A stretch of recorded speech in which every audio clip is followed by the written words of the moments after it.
Hi, Assalamualaikum. My name is Husna. Welcome to my channel, and this is my third book review session.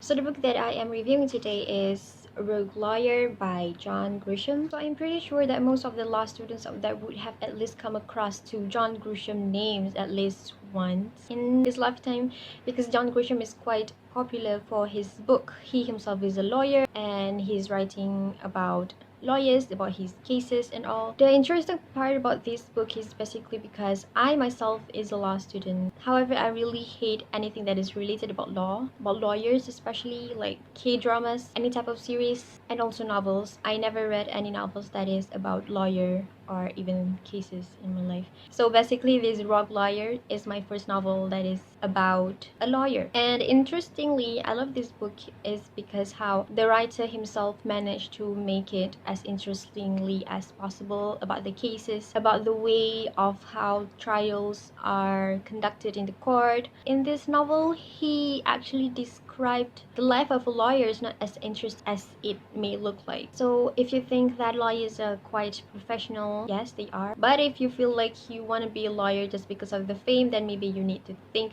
again, because that is really not the actual case. Okay, so let's get back to this novel. This novel is mainly about a criminal lawyer. His name is Sebastian, and he's well known of his attitude towards his clients, his attitude in the court. He's a lawyer that would do anything for his clients. If he believes that his clients are innocent, then he would do everything to defend his clients. But interestingly about this book is because once he found out that his clients are guilty, he will never plead dirty. He will never lie in court. He is a tough one, but his toughness is what makes him incredible. His toughness is what makes him an amazing lawyer, because he will defend his clients, but in a fair and just manner. So in this novel, there are basically 6 different cases, 6 different clients. So the first client is Gardy. Gardy was accused of murdering 2 girls. Gardy was described in this novel as someone that is quite problematic in a way of his appearance, his friends. So that is why once they accused Gardy as someone who murdered 2 girls, then all of the town people believed that he actually killed the girls without even investigating further because of his appearance. So in this case, we can see how the United States are still using a jury system, which Malaysia did not use it anymore. Jury system is when the one who make decision are not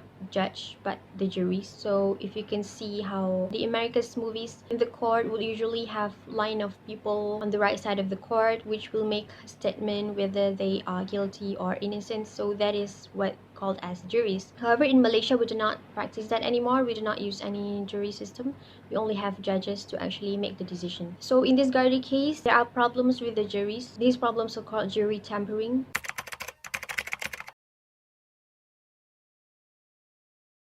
So yes, if you want to understand more, you can read about this case and maybe make some comparison of why Malaysia stopped using this system. So the second client is Link Scanlon. Link Scanlon is basically a drug dealer. You can call him a mafia actually. He is a really quite well-known drug dealer, and he was convicted of killing a judge. And so in the prison, Link put the blame on Sebastian because Sebastian failed to protect him, failed to defend him. However, Sebastian said that I did my best. I tried to reduce the sentences, but we are talking about you killing a judge, so what can I do more? So in this kind of dialogue, I really love his way of telling the people that you will meet this type of clients in your life at least once. So people who do not know about law will actually blame you for failing to defend them. You will meet this kind of people. So the next client is Mr. and Mrs. Douglas Renfro. Problems started to happen when he bought a new laptop and he did not know anything about digital stuff, IT stuff. His neighbor, however, is a young man who is also involved in drug dealing and used